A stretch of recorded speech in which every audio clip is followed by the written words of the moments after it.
welcome to another edition of One Crazy Story. I'm your host, Nate Armbruster, and thanks for being here. Yeah, so I had no shows last weekend, which is highly unusual, and had a lot going on, man. And it's nice to take a little break from whatever your normal life is. You know, mine is constant annoyance and thinking about stupid, funny ideas that usually end up going nowhere, and that can be exhausting. So instead, I took a trip down to Frankfort, Kentucky, and hit the Bourbon Trail with some good friends of mine from high school, man, my best friends. Yeah, and I don't get to see them that often anymore because, you know, we're all getting older and going out, doing our own lives and shit. It was a lot of fun, and it was a great trip, man. It was my first time spending time in Frankfort, which is an interesting town. It's a little small town. I've really only ever been to Louisville, which is also cool, but we went down there pretty much solely to drink bourbon.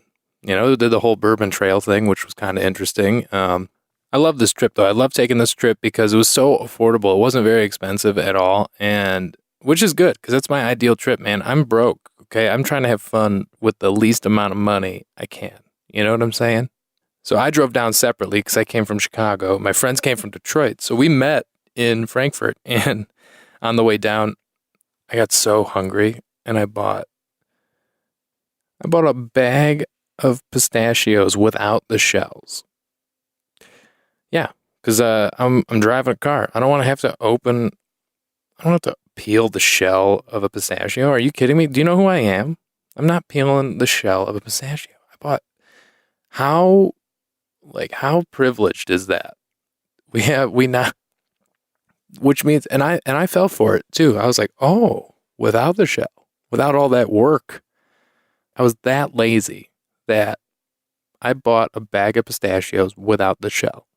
They were like $3 more than regular pistachios. And I was like, you know what? I'm driving. I don't want to work. I want two hands on the wheel, man. Just drink them from the bag like a huge piece of shit. I think it just comes down to me being lazy. Because also we had a 2-bedroom Airbnb, 3 beds, 4 guys. So somebody took the couch. But the thing about it is the couch pulled out, but I didn't use the bed. I just laid on the couch and passed out, all because I was too lazy. You know, like my whole thought process that first night was like, yeah, I'm just going to have to put all this away tomorrow.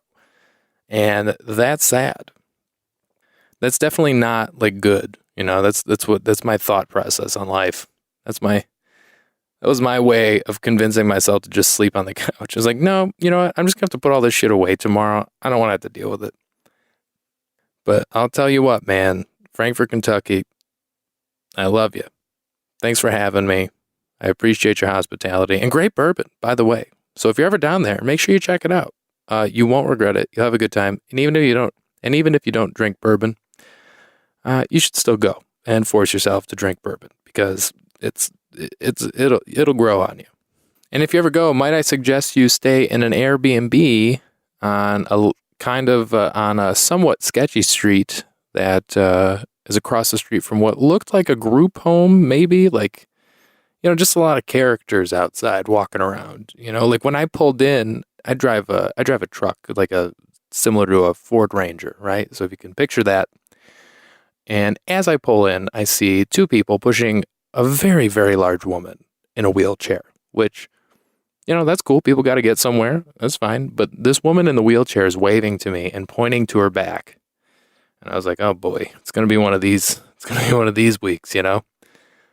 So I kept driving, checked into the Airbnb, right? We went out, got dinner, came back. That same woman was in the back of another person's pickup truck, which tells me that she was trying to bum a ride from me, which was a definite first for me, is being hitchhiked or seeing a hitchhiker in a wheelchair who also, you have 2 people pushing you.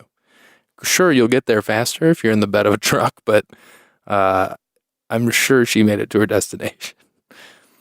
But I just love, like, what was all that about? Like, did that guy know her? Did that other guy know her? Like, did she just ask another stranger to do it and that guy was just really nice? I have so many questions for that woman, but I didn't have a chance to ask because I hit the Bourbon Trail, and I hit it hard. A lot of cool things about Frankfort. One thing is my buddy Matt Holt, whom I've mentioned on the show in the past, lives down there. He actually works for a comedy production company. They do a lot of comedy records and albums and stuff like that, and podcasts and things like that. And they're based out of Frankfort, which who would have thought that Frankfort would be a great town for a comedy record label, a comedy production company. But they're doing a great job. I got to check out their office. They have a huge studio set up. It's pretty awesome. So they're doing some cool things. So if you guys aren't familiar, definitely check it out. They have a lot of great comedy records out there that you can listen to and download, stream, and buy, and support some funny comics. But I got to see those guys, which was always cool. And Matt's a good buddy. You know, he's lived down there for about a year and a half or so. And of course, I had to tell him I wasn't going to. I mean, you don't go to a small town if you know somebody and not hit them up, right? So I called him on my way down, stopped by the office, and checked out the place. And he ended up coming out with me and my friends after he got off. We had a great time. You know, the thing about being in Kentucky, especially if you're doing like a Bourbon Trail trip, Matt knows a lot about bourbon, more than me and my friends. So, of course, I'm going to invite him out. He's going to tell me where the good spots are, where to eat, where to drink, what type of bourbon to get, things like that.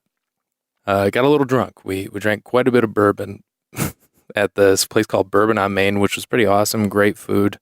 But while we're out, he's telling us about this bar down the street called the Brick Alley. And it's just a dive bar, you know. And then the thing about the Brick Alley is it seems like the type of venue that I've performed at, and Matt as well. So when I walked in, I was like, dude, I feel like I've done 101 nighters here, you know. I felt almost right at home, and definitely a lot of sketchy people. You know, it was definitely the dive bar in town. You know, it's the after hours place. Everybody goes there when the normal restaurants and bars close. So we ended up going there about like midnight or so. I don't even know. I can't remember what time it was. It was late though. It was interesting. There was a moment too. There was a moment where I was the only one at our table. Like everybody had gotten up. Matt went to get a beer. Somebody went to the bathroom, and it was just me. It was just me at the table, and out of nowhere, this guy sits down. And I don't want to say homeless, but definitely that kind of vibe, you know? Like, he's definitely greasy, probably hasn't showered in a while. He was nice. I mean, he was, you know, he didn't bother me. He didn't bother me at all, but he just sat down at the table. He's the type of guy that thinks that's an appropriate move, to just sit down at somebody's table and start talking to him. And I wasn't even paying attention. He just sits down, and I look up, I go, oh, hey, man. He goes, hey, my name's James. I was like, hey, James, how's it going? You know, like, what? What's going on right now? And earlier in the night, we had noticed this woman out on the dance floor that was in this crazy outfit, wearing a cowboy hat, all white suit. So James sits down and he goes, hey, man, my name's James. You see that person in the cowboy hat? I said, yeah. He goes, you think that's a girl? I was like, I don't know. I don't know, man. Didn't really think about it that much. And he goes, well, if I go try to dance with her, will you buy me a beer? I was like, yeah, James, I'm not buying you a beer, man. And I actually said that to him, and he just laughed. And it was one of those things where I'm like, is this like a sting? Are you trying to get me to do something weird? I don't know. He definitely gave me, definitely got a weird vibe from James. So James from Frankfort, Kentucky, if you're listening to this, you're weird. Definitely weird. You know, you can't just sit down at a table and start asking people what they think the gender of somebody on the dance floor is. You know, it's kind of rude, but also kind of hilarious. So thanks for that experience, James. We stayed in an Airbnb together, me and 3 other people. When we got to town, it's like, oh man, this isn't really like, I mean, it's a somewhat of a destination, you know. There's definitely a market for tourism. You know what I mean? Like, there's people are visiting there to do the whole Bourbon Trail thing, and it's just a small town, so public transportation, almost non-existent.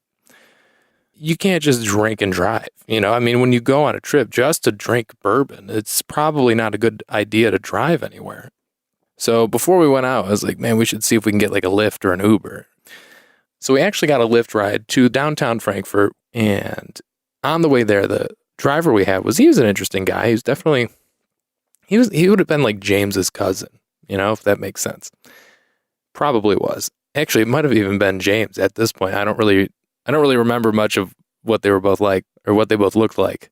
But on the way there, we're like, man, it's pretty hard to get an Uber around here, isn't it? And he goes, yeah. He goes, definitely. It was one of those situations where we probably should have exchanged numbers with the guy just to have a ride back, because it was definitely like a 2-mile walk in the pouring rain if we weren't to get an Uber home. But we said, screw it, we're going to chance it. We go out. We end up closing down the brick alley with Matt and some of the staff from the Bourbon on Main were there. So when it came time to head back to the Airbnb, we were like, man, we should probably try and catch a Lyft before it gets too late, because, we are in Frankfort. I don't know how many late night Uber drivers there are. And when we checked, there were like 2, but they were like a half hour away. So we order one, and almost immediately after we confirm the ride, the driver calls and says, hey, this is your Lyft driver. Are you guys sure you're going to need a ride? And we're like, yeah. Yeah. We did ask for one, we are at a bar. We're definitely going to need it. And at this point, we're pretty drunk as well. So it's, it's definitely needed. And he goes, okay, just making sure before I drive in 25 minutes, So this guy had to drive 25 minutes to get us, just to drive us like 2 miles. But in our defense, the weather was absolutely terrible. So, we're not going to walk in that shit. Are you kidding me? Pretty much a lifesaver, man. Lyft and Uber have saved so many lives. I would imagine so. I haven't seen any numbers or anything, but we got to visit a few distilleries. If you're into bourbon, if you're listening to this and you're into bourbon, definitely make plans to go down there, because you can go down there for not too expensive either. I think it cost us, we stayed, like 3 nights in an Airbnb, 2 nights in an Airbnb. It was like $60 a person, which is crazy affordable. And then you just go around and drink bourbon. A few highlights from the trip. Buffalo Trace, an amazing distillery. Holy crap. The oldest in the country. 1700s, man. You learn a lot about bourbon. We took a couple tours. The tours were free at Buffalo Trace. So we hop on one of these tours. You learn how bourbon's made, which is fascinating, because I'm not going to say it's easy, but it's time consuming. Because you basically make the shit and let it sit there for 10 years or more. That's crazy. At one point, he was saying that the stuff that was, basically the stuff that was being put into barrels the day we were there wouldn't be ready to open for 25 years. What the hell? I got a feeling that barrel's going to be, retired by the time it's ready to drink. That's crazy to me. There's so much history involved with these places, too, which is kind of cool. To think Prohibition was a thing, but for alcohol, which the way our country is with weed right now, it's basically Prohibition. It's the exact same thing. Which leads me to believe that one day, when weed's legal across the board, there are going to be people doing greenhouse tours, the same way people go to the Bourbon Trail. People are going to be like, oh, I want to see how this shit's made.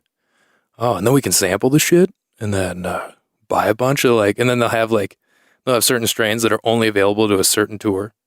It's so funny to think about that, though. That one day, weed's going to be the way bourbon is in some fashion, because there will be dispensaries that are shut down because of certain laws that come into effect. And then some places will somehow survive that prohibition and then still be making, so they'll be like, this is the oldest distillery in the country. And I would imagine that's somewhere in Washington or Colorado or something. But I don't know, man. I think it'd be funny to take a weed trip. You know how there's wine country or wine trip, whatever that movie is, but the same thing, but for weed. I mean, we're basically at that point with weed where it's just craft weed, But that's the ideal vacation for me. That's, just drive somewhere, check out the food and booze, and that's where it's at. That's my ideal vacation. If I could somehow get somebody to give me a TV show where I drive around the country and eat and drink, but I don't drink and drive, but if I somehow travel around the country and eat and drink, I would love to do that. So if any of you know anybody, let me know. Yeah, so all in all, man, this place, this trip was pretty fun, man. It's one of those, got to hang out with some old pals, drink some bourbon, eat some good food. Another great restaurant down there, by the way, called The Stave. It is so funny how the local economy is just so dependent on bourbon and the tourism. All the furniture just made from old barrels. That's all it is. It's like everybody's like, well, we got like 20,000 barrels. What do we do with them?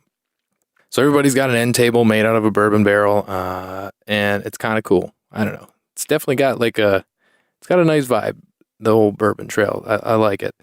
But yeah, we checked out Buffalo Trace, Woodford Reserve, Wild Turkey, a bunch of them. It was so much fun. And the kicker, the best part is, the last night we were there, we kind of just made dinner and hung out. And the guy from the comedy label sends me a text message and just says, hey, you guys weren't over at the Brick Alley tonight, were you? And I said, no, why? And he goes, well, someone got stabbed there tonight, so don't go there. I was like, what? That just happens? So we really dodged a bullet or a knife on that one. And come to find out, this guy is like just like a local nut job kind of thing, like a local crazy person. Every town's got one.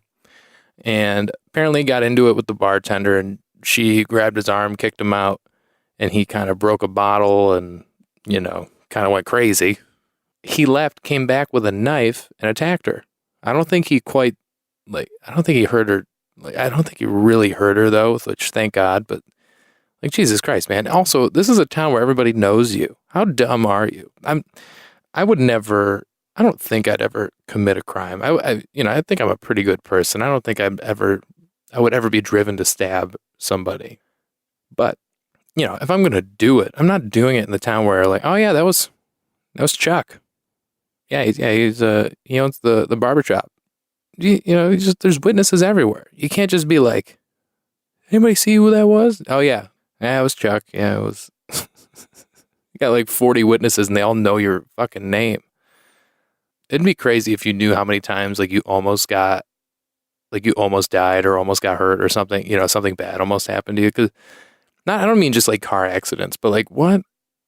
I can't imagine I wonder how many times if I had left the house 10 minutes sooner, I would have been caught in the line of fire somewhere or something. I don't know.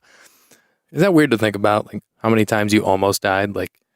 Just, sitting on the train next to a crazy guy who, right after you got off, he started stabbing people or something violent. Maybe I'm the only one that thinks about that, but while I'm at it too, it'd be kind of cool to find out how many pictures there are of you that you don't know about. And by that, I mean, I feel like I'm the type of person in public, when people see me, they take discreet Snapchats of me and send them to their friends and make fun of me. I don't think that's an insecurity thing. I think that's just a realistic thing, because I just look like a fucking weirdo. I just look like a weirdo sometimes, So I would love to somehow access all of those photos and videos of just me walking down the street, not realizing my shoe's untied, or I have toilet paper on my shoe, or whatever it is. I think that would be hilarious. So yeah, so there you go. If you guys ever go down to Frankfort, Kentucky, which I would highly recommend, especially, get a few friends together, all go in on a trip together. It's not that expensive. And if you're in the Midwest, it's only a few hours away.